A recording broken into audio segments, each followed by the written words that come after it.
Abigail Hart came down the Willow Creek Trail on a Monday morning with nothing but a canvas satchel, a shawl that had once belonged to her mother, and the particular stillness of a woman who has walked past the point of turning back.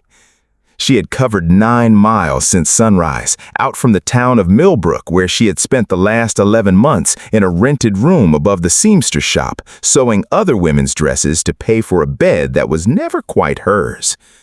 11 months earlier, a judge in Millbrook had signed papers ending her marriage to Silas Cole, citing cruelty the court records described only in careful clinical language.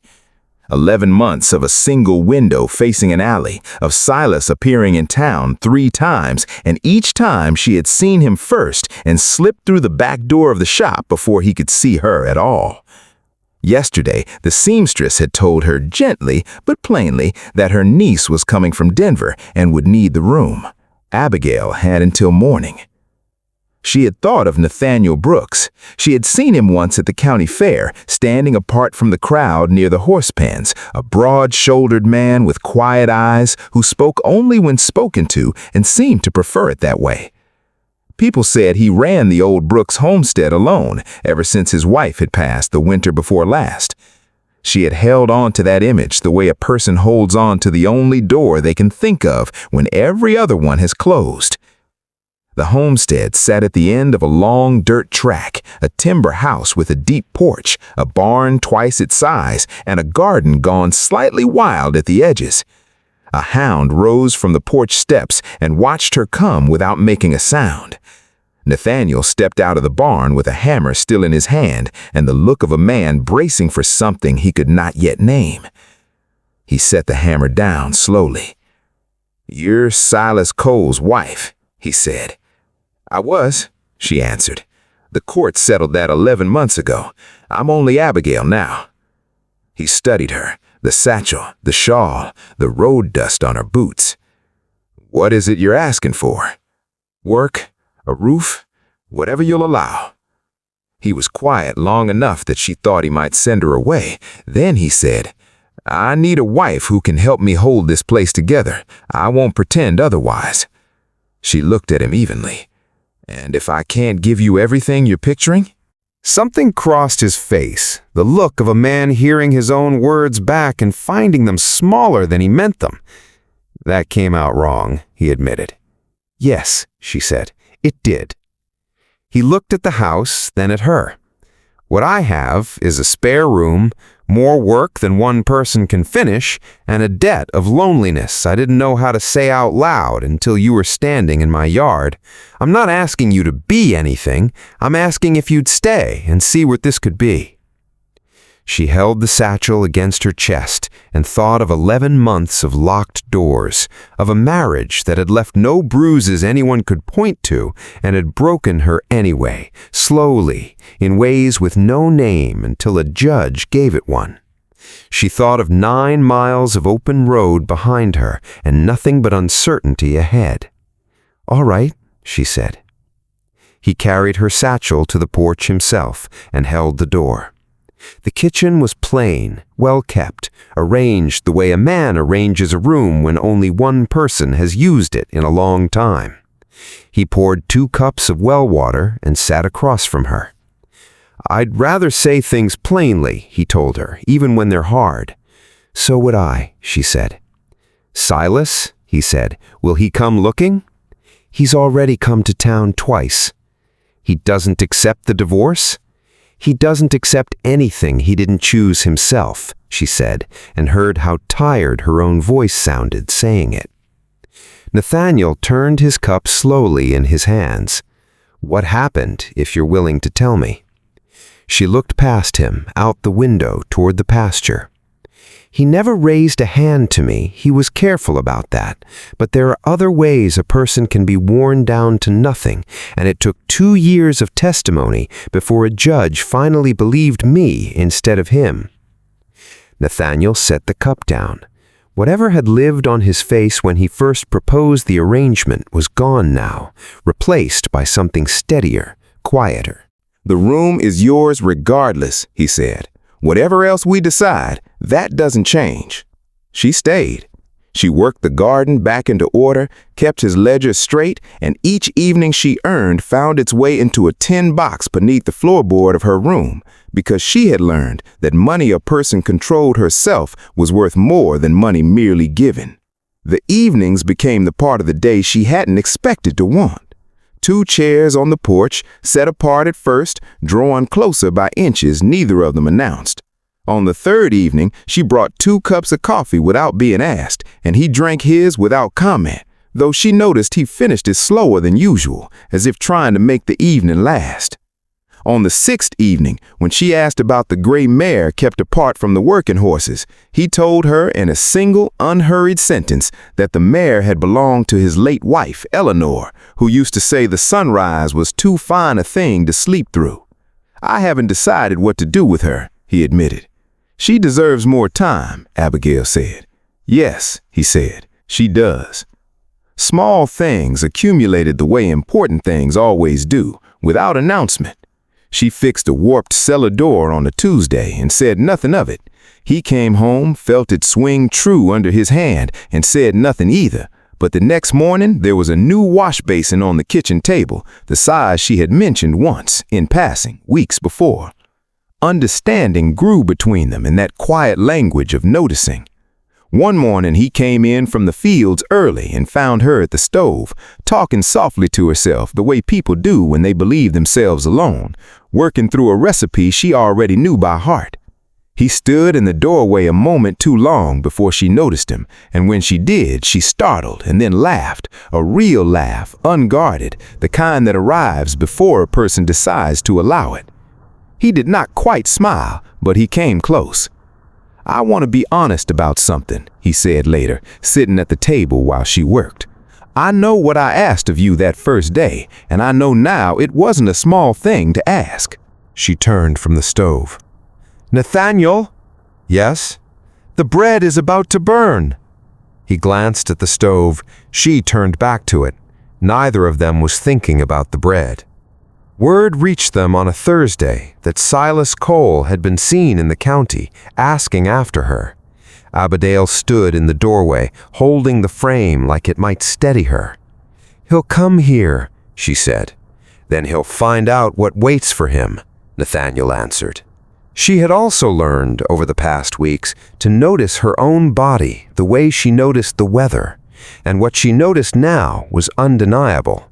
She told him plainly, the way he had always asked of her. "I'm carrying a child," she said. "It's yours." He went very still. "I know that," he said, without hesitation, and something in his face came undone that he did not try to manage back into place. "I don't care whether it's a son or a daughter," he said finally. "I said something foolish that first day about needing an heir.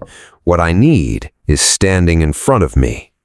Silas arrived on a Saturday, riding hard, pulling up in the yard before the dust had settled. He did not dismount. "That's my wife," he called to Nathaniel. Nathaniel came down off the porch, unhurried, and stopped 10 feet from the horse, unhurried. "Abigail Brooks has been my wife for 6 weeks, married by Reverend Colt, and before that she was a free woman for 11 months. The Millbrook court settled it. You were served the papers." "A man doesn't stop being married because a judge says so," Silas snapped. "In this territory he does," Nathaniel said. Silas called her name, and she came, because she had already decided she would not hide behind a door again. She stood on the porch, then walked down the steps and into the yard, stopping 10 feet from the horse, meeting his eyes with a directness she had spent 2 years in a courtroom, learning to hold. "There's nothing left here for you," she said.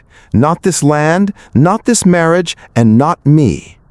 Silas looked at her, at Nathaniel, at the house with smoke curling from its chimney, and something in him recognized at last that whatever leverage he had ridden in with was gone. He turned the horse and rode back down the trail without another word. The yard fell silent. Abigail let out a breath she felt she had been holding for 11 months. "He might come back," Nathaniel said. "Maybe," she answered, "but not for the same reason. He came because he believed I was still afraid. I'm not." Nathaniel crossed the yard and stood before her. "What you just did," he said, "wasn't something I could have done for you." "No," she said, "it was mine to do." She looked toward the road, then at the house, the barn, the garden she had brought back to life. "I've been thinking about the arrangement," she said. "Go on." "When I walked up that road, I wasn't free to choose anything. We both know that. But I'm free now, and I'm choosing this. You, the wash basin, the gray mare, the coffee on the porch every evening." He held her gaze a long moment. "I told you once I needed an heir," he said. "I was wrong. What I need is already here." A county clerk named Walter Finch rode out the following week with copies of the divorce decree and a letter confirming the marriage, filed for safekeeping in case Silas returned. He never did. He was seen once more, months later, passing through on his way north, and then not again. In December, with the fire low and the ledgers open between them, Nathaniel looked up and said the spare room ought to stop being called that. Abigail asked, half teasing, if he was trying to propose. "Trying," he admitted, "not well." "No," she agreed, "not well at all." He rose, came around to sit beside her instead of across from her, and set his open hand on the table between them. "The first time we said our vows," he said, "we said them because we needed to. I'd like to say them again in the spring, meaning every word." She placed her hand over his. "In the spring," she said, "when the road is good." They were married a second time on an April morning in Reverend Colt's parlor, the same room as before, changed in every way that mattered. Abigail wore her mother's green dress, the one she had been wearing the day she first walked up the Brooks Trail, not because it was her only good dress, but because it had carried her through the hardest decision of her life, and she wanted it to carry her through this one too.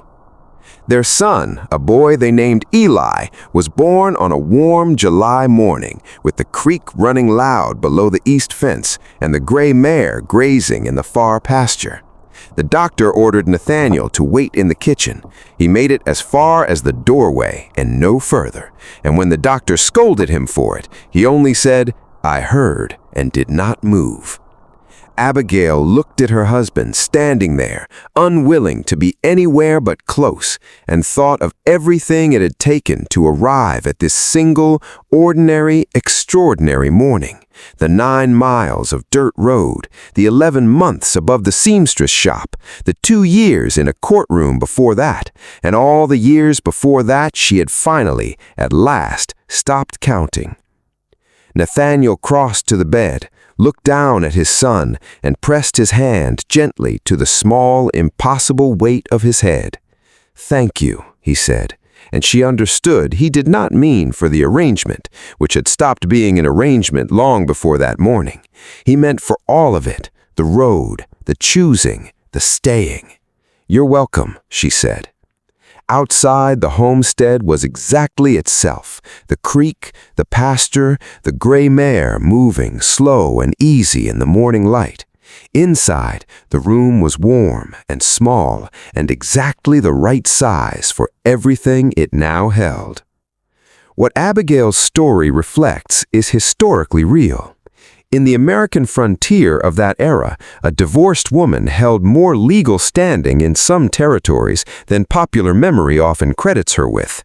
Yet claiming that standing meant surviving years of testimony, public judgment, and enormous personal courage before a courtroom would finally say the word cruelty out loud on her behalf. Her freedom was written in law long before it was granted in practice, and that gap between the two is the quiet lesson worth carrying forward.